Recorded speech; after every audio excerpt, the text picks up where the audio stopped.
بسم الله الرحمن الرحيم.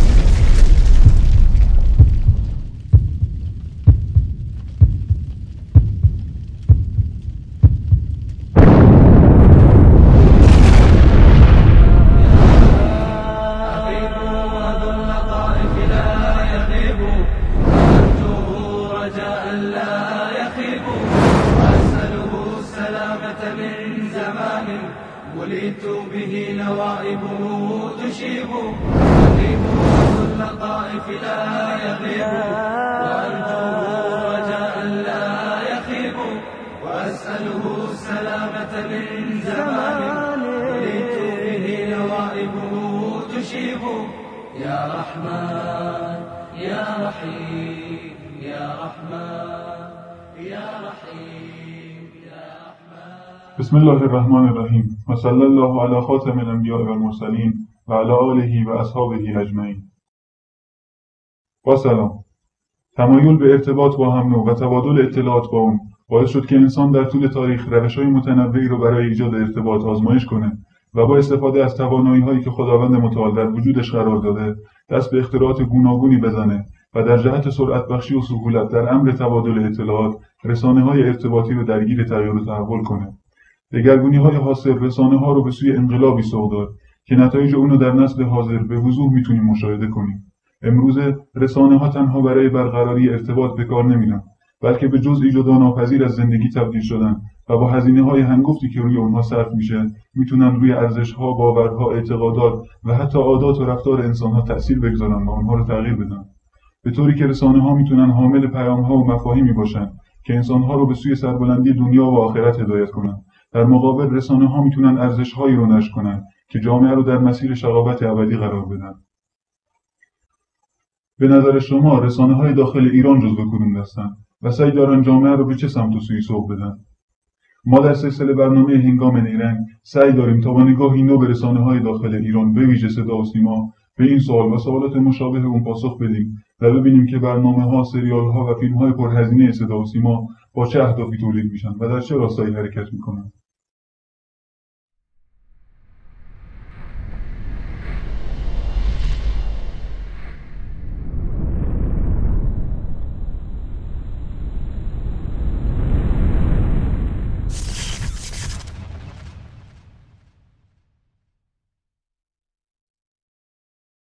همه تلاش‌ها و کارهایی که در کشور انجام میگیره به یک معنا یک طرف، کار رسانه ملی یعنی صدا و سیما یک طرف.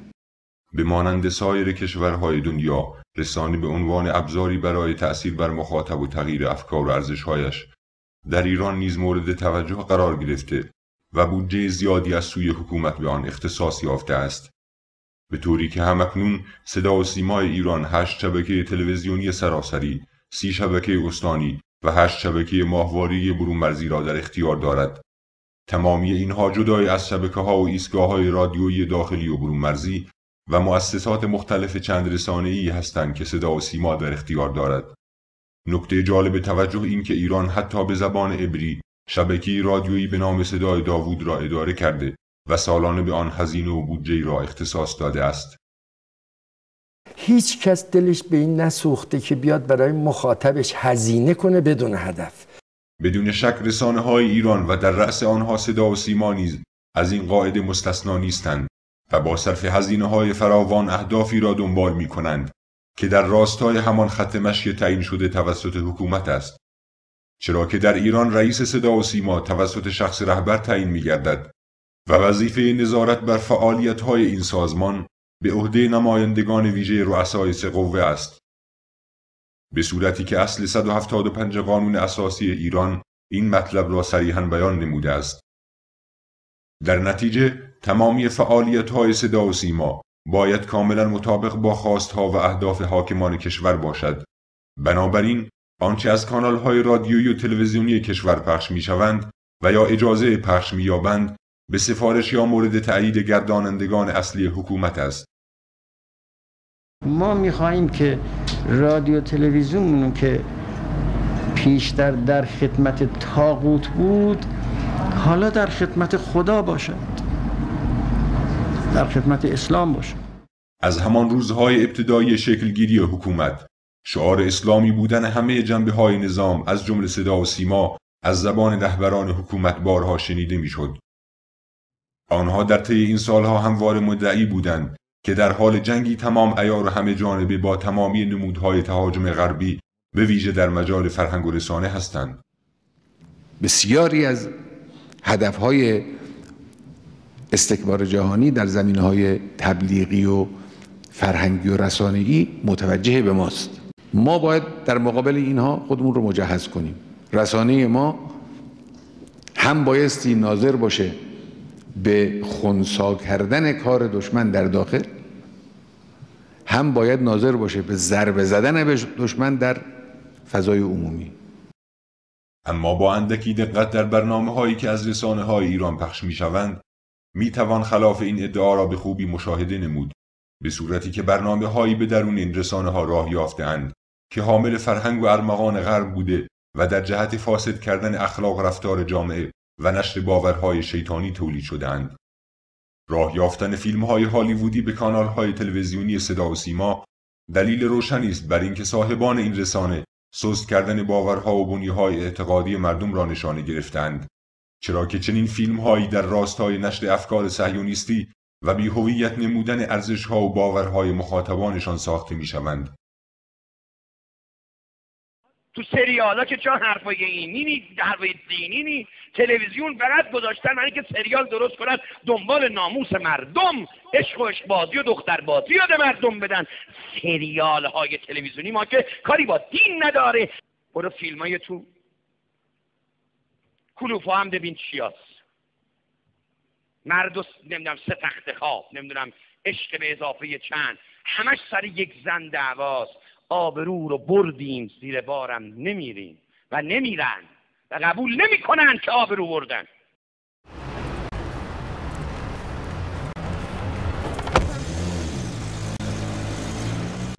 اقل لکن یه موتی چیزی علال حساب به ما بده. همچنین انتشار تدریجی و مرحله‌ای بی‌بند و باری در فیلم‌ها و سریال‌های داخلی نشان از اهداف سردمداران حکومت در جهت از بین بردن ارزش‌های دینی و سست نمودن بنیان خانواده‌ها دارد که تأثیرات منفی این فیلم‌ها را در جامعه به وضوح می‌توان مشاهده نمود.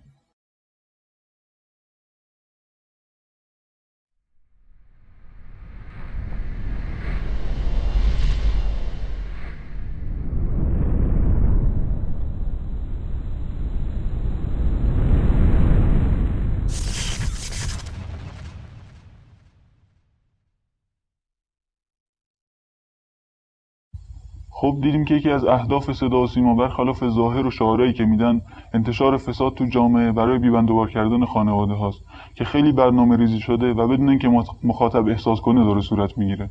اما در کنار این اقدامات یکی از پروژه های بلند مدت صدا و سیما تولید فیلم ها و سریال های تاریخی مذهبی از جمله در ارتباط با زندگی پیامبران علیهم السلام بوده که هنوزم ادامه داره و با توجه به بافت مذهبی مردم ایران مخاطبای زیادی رو به خودش جذب کرده. پروژه فیلم‌های پیامبران در سال 72 با فیلم ایوب پیامبر علیه السلام گرید خورد و آخرین حلقه این پروژه فیلم ملک سلیمان نبی علیه السلام بود که اکران اون با تبلیغات گسترده رسانه‌ای همراه شد. در فاصله بین ساخت این دو فیلم صدا و سیما تولیدات دیگه‌ای را هم در این زمینه داشته، از جمله تولیداتی درباره زندگی پیامبران اولوالعزم همچون ابراهیم و عیسی علیهم السلام، فیلم مریم مقدس که در خلال اون بخشی از زندگی زکریا نبی علیه السلام را نشون میدن و سریال پرهزینه یوسف پیامبر علیه السلام. اما این تولیدات از نظر موضوعی با برنامه‌های دیگه صدا و سیما که بهشون اشاره کردیم تفاوت دارن و یه جور دوگانگی رو تو فعالیت‌های صدا و سیما نشون میدن. برای بررسی این موضوع و اینکه اهداف صدا و سیما از برنامه‌هاش چیه، در خدمت کارشناس محترم برنامه جناب آقای حکیمی هستیم.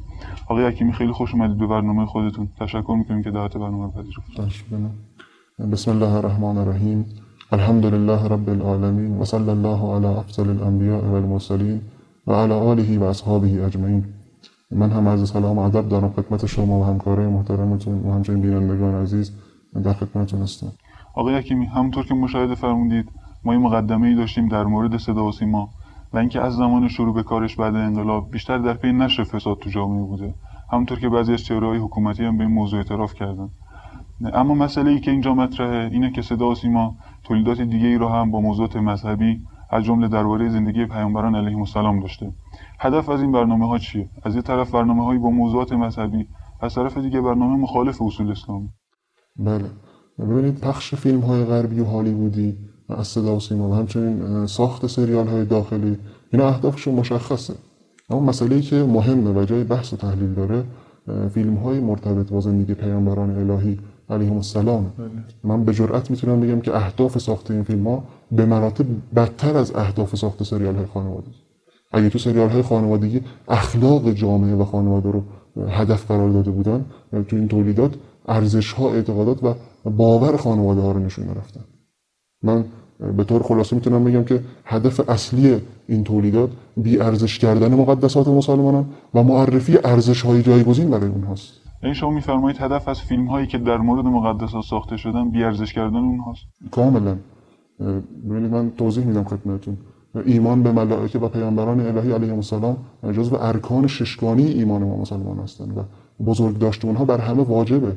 خداوند متعال در قرآن کریم در کنار ایمان به خودش و روز قیامت ایمان به ملائکه و پیامبران الهی علیهم السلام رو ذکر کرده.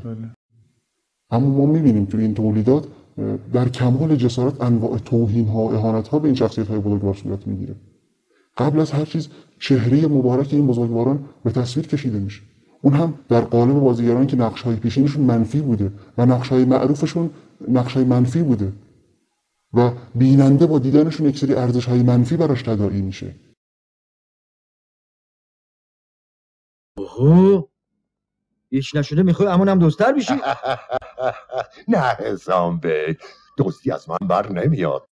میخوای اینجا پیش ما بمونی دوست بشی و این بچه ها چوب بازی یاد بدی؟ نه، خبر بشین. این برازنده تر میشوید. نمیخواهید امتحانش کنید؟ ضرری ندارد خود را در آینه ببینید. باید ببینم. شاید در بساطت چیزهای به درد بخوری پیدا کردم. دوری در به در. دنبالم بیا. اجازه بدید من از اولین تولید در این زمینه صحبت کنم. در فیلم ایوب پیامبر علیه السلام ما می‌بینیم که ملائکه خداوند متعال رو در قالب یک سری مرد و زن با حرکات موزون رقص مانند دارن به تصویر می‌کشن. مسئله‌ای که فرشتگان الهی بری‌اند از این توهین و جسارت. خداوند متعال تهدید شدید می‌کنه مشرکان صدر اسلام رو مبنی برای تصورشون مبنی بر مؤنث بودن و دختران خدا بودن ملائکه. خداوند متعال می‌فرماید که وجعلوا الملائكة الذين هم عباد الرحمن إناثا فشهدوا خلقهم ستكتب شهادتهم ويسألون. خداوند متعال می‌فرماید که ملائکه فرشتگان الهی که بندگان خداوند رحمان هستند را مؤنث تصور می‌کنند و دختران خدا تصور می‌کنند. آیا شاهد خلقت آنها بودند؟ خداوند متعال می‌فرماید که این گواهی باطل آنها نوشته می‌شود و مورد بازخواست قرار می‌گیرد. پس به تصویر کشیدن در قالب مرد و زن و با این حرکات موضوع رقص مانند جسارت بزرگی به این شخصیت‌های بزرگوار. اینا این توهینا رو محدود نکردن به عموم ملائکه. فرشتگان مقرب خداوند متعال هم در امان نماندن از این توهینات. جبرئیل علیه السلام، این فرشته بزرگوار الهی، امین وحی، فرشته‌ای که وظیفه ابلاغ وحی به فرستادگان الهی بر عهده داشته. ما می‌بینیم که در فیلم یوسف علیه السلام در قالب یک بازیگر که پیشینه بازیگرش نقش‌های منفی و مضحک بوده دارن نشونش میدن.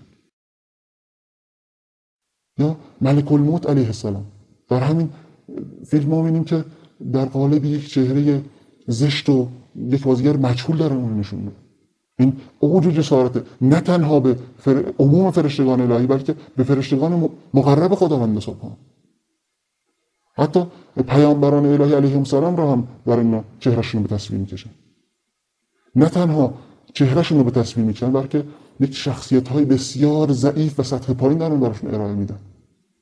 ما در مجموعه یوسف علیه السلام می‌بینیم که یک شخصیت ضعیف و ساده‌لوح دارن از یعقوب علیه السلام به تصویر میکشن. میبینی پدر؟ آنها کوه هست. نه پدر، ولی نه، ظاهرا ساخته دست بشر باید باشه. آری پدر. یعقوب، میدانی خداوند اسماعیل را به جد تو ابراهیم کی بازگرداند؟ زمانی که خداوند گوسفندی را به جای اسماعیل برای قربانی فرستاد. نه، زمانی که ابراهیم حاضر شد اسماعیل خود را در راه خدا قربانی کند، اسماعیل به او بازگردانده شد. خداوند متعال تهدید شدید داره در برابر استهزاء پیامبران الهی. خداوند متعال می‌فرماید که قل ابی الله و آیاته و رسوله کنتم تستهزئون لا تعتذروا قد کفرتم بعد ایمانکم. آیا خداوند و آیات او و فرستاده‌اش را مورد استهزاء قرار می‌دهید؟ عذر نیاورید، مرتکب کفر شدید. یا اینکه در همین مجموعه یعقوب علیه السلام رو در کمال بیتابی و بیصبری که حتی این بیصبری رو به حد ناسپاسی و ناشکری خداوند سبحان میرسونه. این کلبه احزان من است، کلبه‌ای که مابقی عمر را در آن سپری نموده و در فراق یوسف مویه خواهم کرد و در سر این راه در انتظار بازگشت او خواهم.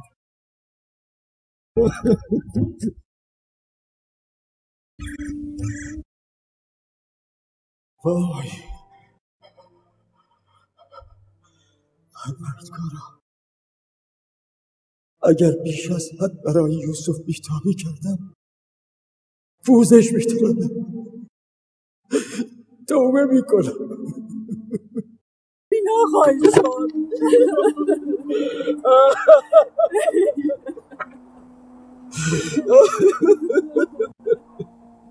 یوسف در حالی که خداوند متعال یعقوب علیه السلام رو اسوه صبر معرفی میکنه.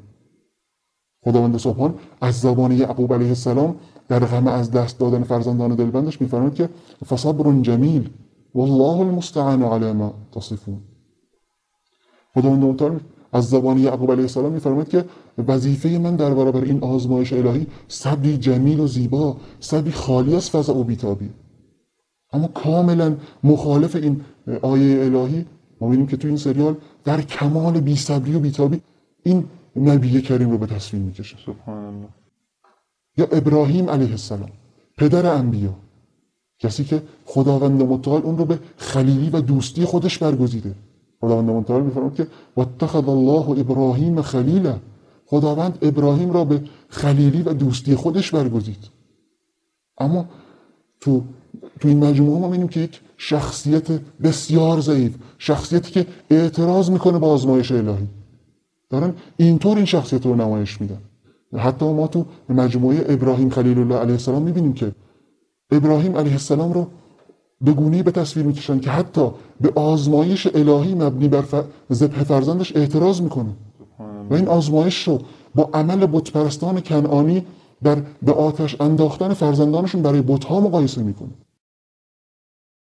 از من میخواهی چون کنعانیم که نخستادگان خویش را به آتش میافکندند در برابر بت‌هایشان بکباری کنم جگرگوشه‌ام را؟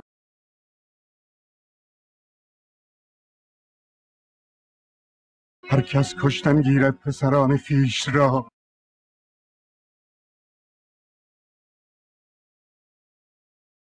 عالم عاری شود از هدیت نسل و بقا.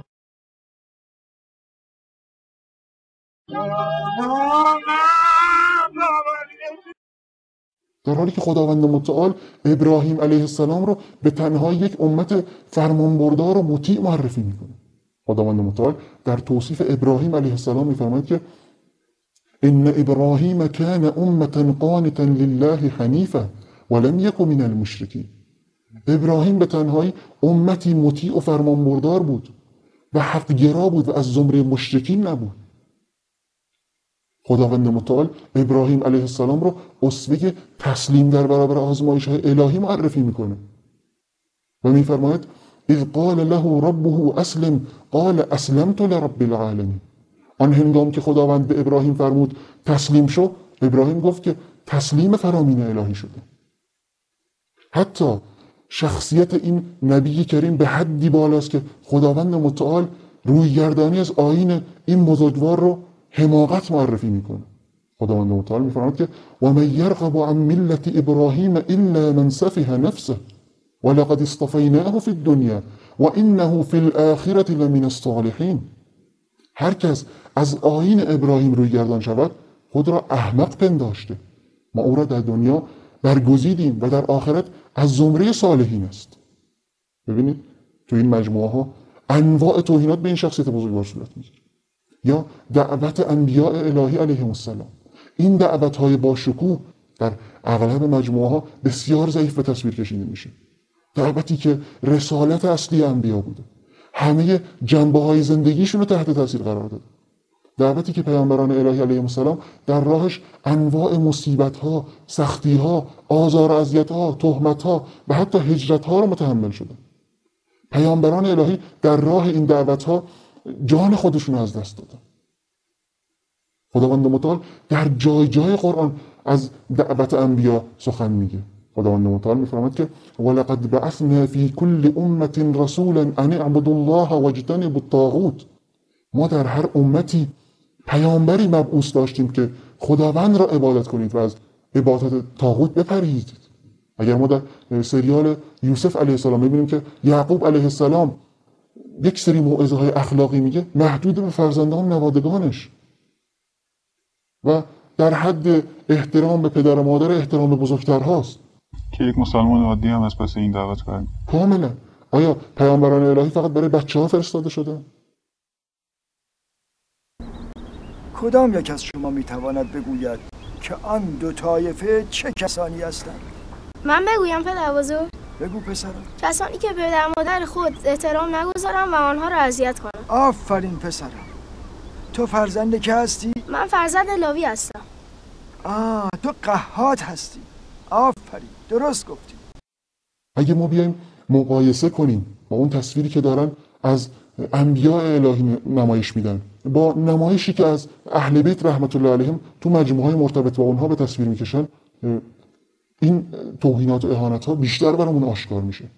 ببینید چهره اهل بیت رحمت الله علیهم تو مجموعه مرتبط با اونها نمایش داده نمیشه و همواره حالی از نور دور چهرهشون نمایش میده.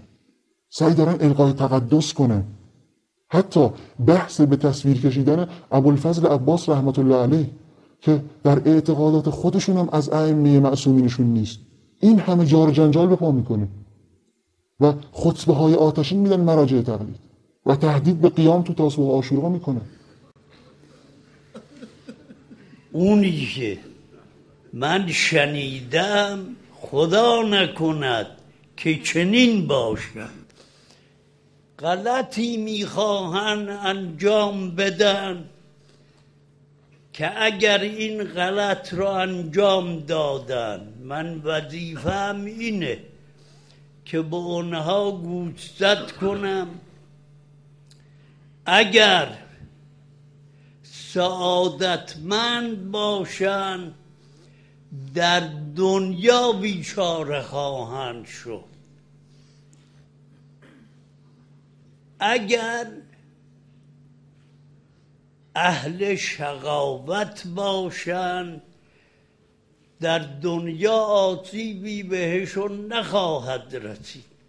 ولی اون وقتی که دست بریده او وارد محشر بشه کمر همه اونها را خواهد شکست که برای ابد از رحمت خدا محروم باشد.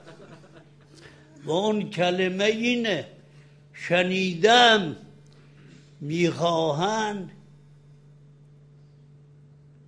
لا اله الا الله، میخواهند قمر بنی هاشم را به نقش هنرپیشه ها در آورند. اگر خدا نکند چنین غلطی بکنن، اون وقت هرچه پیش آید و هرچه ما بگیم معذوریم. باید جوانهای غیرتمند فانی در قمر بنی هاشم تاسوعای امسال، غیر تاسوعای هر ساله، در اثر این صحبت غلط باید روز تاسوعای امسال محشری سرپا کنن در ادای قمر بنی هاشم. تو بالاترت ای روزگار، ای دنیای ناپایدار، باید روزگاری بشه که ما زنده باشیم و در این روزگار بخواهند هنرپیشه ها نقش او را به مردم نشون بدن. مردم بدانید این نقشه ها برای اینه. وقتی قمر بنی هاشم رو به اون صورت نشون دادن، دیگه این سوز و گداز در روضه ها نخواهد بود.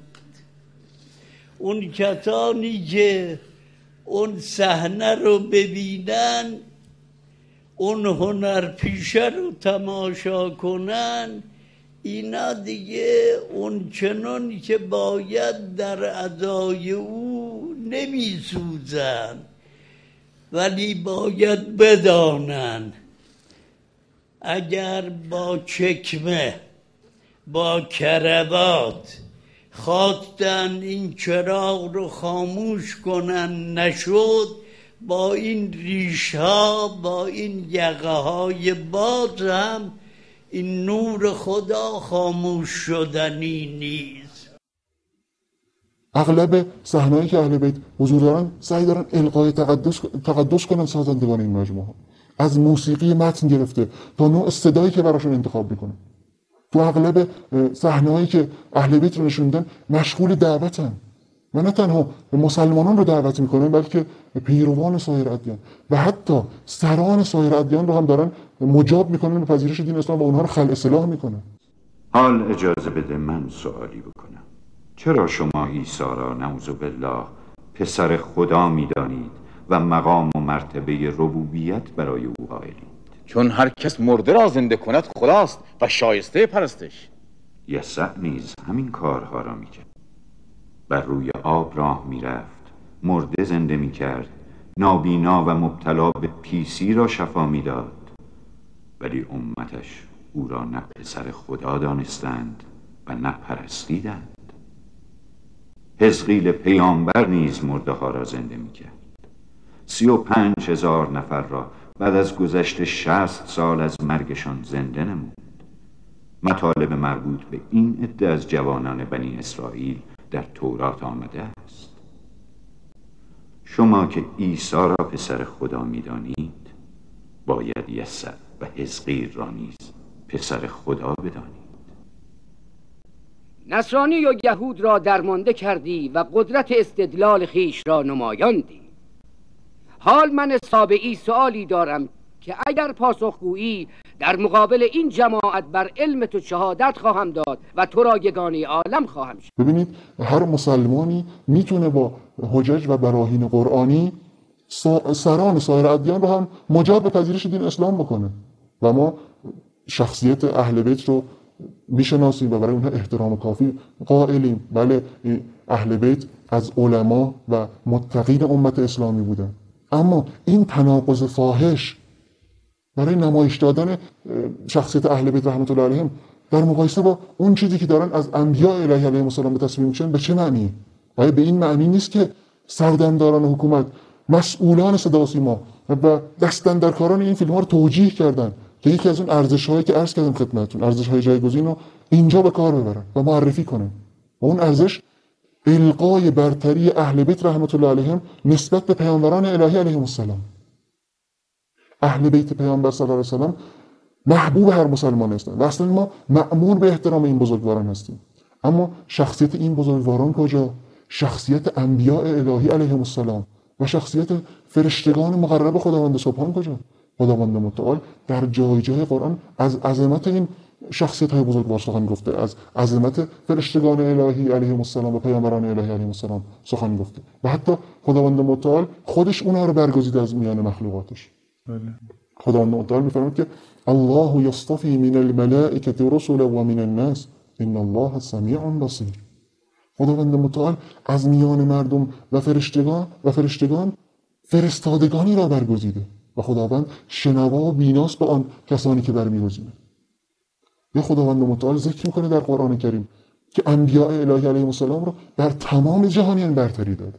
خداوند متعال میفرماید که ان الله اصطفى آدم و نوح و آل ابراهیم و آل عمران علی العالمین. خداوند آدم علیه السلام، نوح علیه السلام، آل ابراهیم و آل عمران را بر همه جهانیان برتری داده. پس به هیچ وجه این شخصیت های بزرگوار قابل مقایسه نیستن با سایر افراد. حتی اگه ما دقت کنیم به سایر مطالبی که سازندگان این فیلم ها تو جاهای مختلف تصریحش میکنن، این هدف بیشتر برامون آشکار میشه. فرج الله سلشور که 2 از این مجموعه ها رو کارگردانی کرده، در مصاحبه با روزنامه رسالت میگه که هنر سینما از به تصویر کشیدن واقعه کربلا و امام حسین احساس ناتوانی میکنه. و در مصاحبه با روزنامه ایران فرهنگی در پاسخ به این سوال که ازش میپرسن شما قصد ساختن مجموعه‌ای در مورد امام زمان رو نداری، جواب میده که اینطور نیست که ما به سادگی بتونیم مجموعه بسازیم، باید از خودشون اجازه بگیریم. سوال اینجاست، سینمایی که به اعتراف سازندگان این مجموعه ها نمیتونه واقعی کربلا رو به تصویر بکشه، چطور تونسته صحنه‌های عظیم وحی، زندگی پیامبران الهی علیهم السلام و توصیفات ملائکه الهی علیهم السلام رو نمایش بده؟ اینا که برای ساختن مجموعه در مورد امام زمان احتیاج به اجازه دارن، برای ساختن زندگی مقدسات مسلمانان، برای ساختن زندگی پیامبران الهی علیهم السلام از چه کسی اجازه گرفته؟ واقعا عجیبه.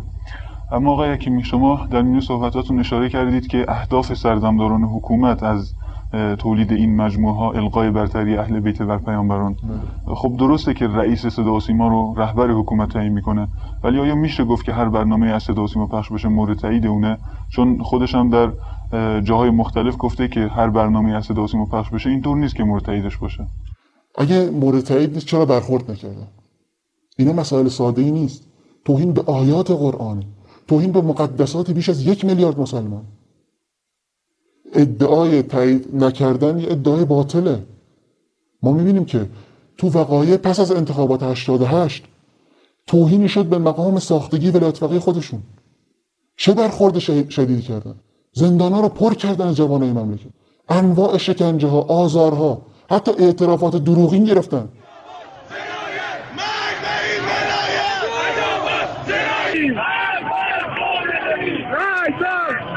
بیش از 300 نفر از فتنه‌گران توسط پلیس دستگیر شدند که با تکمیل تحقیقات و پرونده تحویل مراجع قضایی برای رسیدگی ویژه‌تر داده میشه.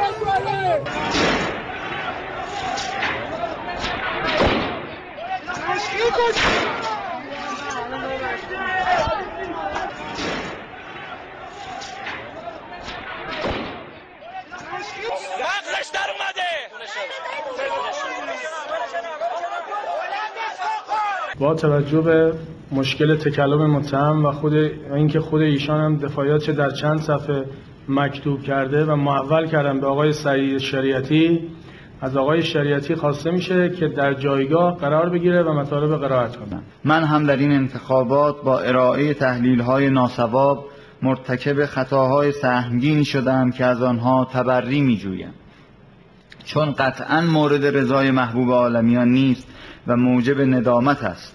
من به خاطر این تحلیل‌های ناصواب که مبنای بسیاری از اعمال نادرست قرار گرفته از ملت عزیز ایران عذرخواهی می‌کنم. و شاید این اون چرا که جناب آقای معاون دادستان به عنوان انقلاب رنگی مطرح کردن یا انقلاب مخملی مطرح کردن، من فکر میکنم که ظرفیتش وجود داشت. من نمیدونم واقعا هدفش وجود داشت یا نیتش وجود داشت یا نه، اما ظرفیت این کار در این اتفاق وجود داشت. این ظرفیت اگر در یک کشور یک کمی ضعیفتر از ایران بود واقعا میتوانست عمل بکنه. یا مراجع حکومتی که برای فقط بحث در مورد به تصویر کشیدن چهره عباس رحمت الله علیه که از معصومینشون هم نیست این همه جار جنجال به پا کردن. کجاست این عکس العمل ها؟ کجاست این اعتراض ها برای این همه اهانت و توهین؟ البته اینطور هم نیست که هیچکس اعتراض نکرده باشه. حتی یکی از مراجع روایت استفاده شده توی این فیلم ها رو از اسرائیلیات دونسته بود. ببینید اعتراض خیلی ساده بوده. اولا فقط انتقاد شده به یکی از این مجموعه ها و گفتن بخشی از این مجموعه یوسف علیه السلام از اسرائیلیات توش استفاده شده. یا یه مسئله ساده ای در مورد چرا ازدواج همزمان یعقوب علیه السلام با دو خواهر همزمان نشون داده شده و گفته در زمان خودشون مشکلی نداشته، اما برای رعایت شرایط امروزی جامعه بهتر بود نشون داده نمیشد. ببینید هیچ ذکری از این همه توهین و اهانت استهزا نیست و حتی نگفته که از کجا اصلا از اسرائیلیات استفاده شده و فقط به یک مجموعه، اونم یه مرجع تقلید، جعفر سبحانی. کجاست اون تهدیدها؟ کجاست اون خطبه‌های آتشی؟ حالا جالبه پاسخ کارگردان مجموعه یوسف علیه السلام که این انتقاد رو به اون بوده ما رو با نیت‌های درونشون بیشتر آشنا میکنه.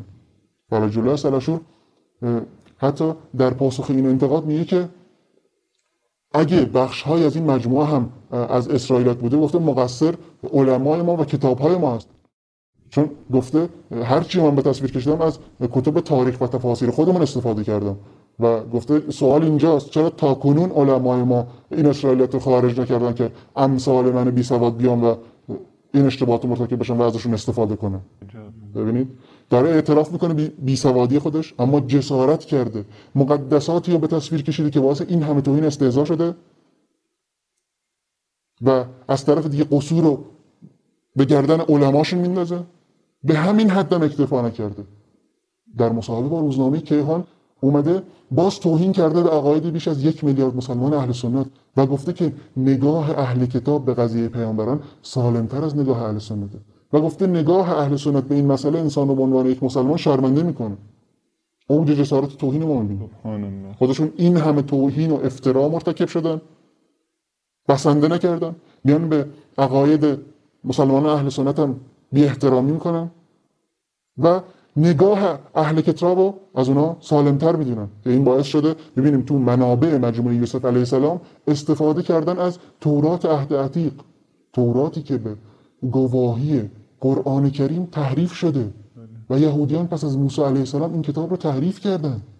در تورات تحریف شده انواع توهین ها و اهانت ها به پیامبران بزرگوار الهی وجود داره. سلیمان علیه السلام به کفر و بت پرستی متهم شده. لوط علیه السلام به شرابخواری و زنا با دخترانش متهم شده. یعقوب علیه السلام به دزدی و داوود علیه السلام به زنا متهم شده. یا اصلا اومدن از نوشته یک نویسنده همجنسگرای آلمانی هم استفاده کردن. از کتاب یوسف و برادران نوشته توماس مان آلمانی که یک نویسنده همجنسگراست. آیا ما مسلمانان با وجود قرآن کریم نیاز داریم به استفاده از کتب تحریف شده اهل کتاب یا از نوشته های نویسندگان همجنسگرا؟ آیا قرآنی که خداوند متعال خودش عهدهدار حفاظتش شده ما رو کافی نیست؟ پیامبر صلی الله علیه و سلم منع کرده مسلمان رو از پرسش از اهل کتاب. حتی یاران فداکار ایشون هم مسلمان رو منع شدید کردن.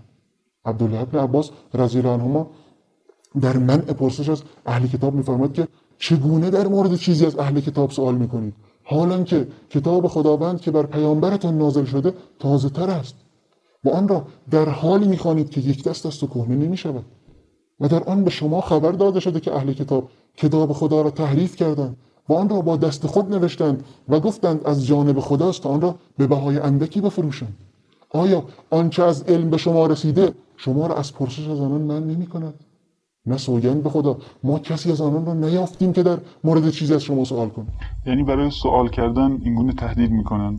حالا ما بیایم مقدسات خودمون رو، مسائل اعتقادی رو از این کتب استفاده کنیم برای به تصویر کشیدن. کاملا این اوج جسارت و توهینه. آیا ما مسلمانان منابع کافی نداریم برای نمایش مقدساتمون؟ برای توصیف مقدساتمون؟ برای صحبت در مورد مقدساتمون؟ آیا این حقیقت ها مشخص نمیکنه که مسئولان صدا و سیما با توجیهات سردمداران حکومت دارن همون راه یهود و اهل کتاب رو در مورد تاریخ و مذهب مسلمان در پیش میگیرن؟ اینا که برای ساختن مجموعه در مورد امام زمان احتیاج به اجازه دارن، برای ساختن زندگی پیامبران علیهم السلام از چه کسی اجازه میگیرن؟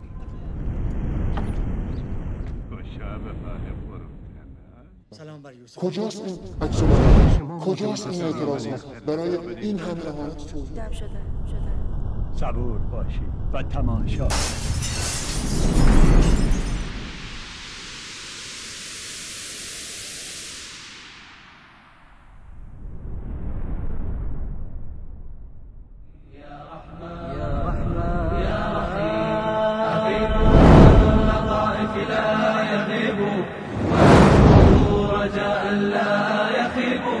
وأسأله السلامة من زمان وليت به نوائبه تشيب أغيب وذو اللطائف لا يغيب وأرجو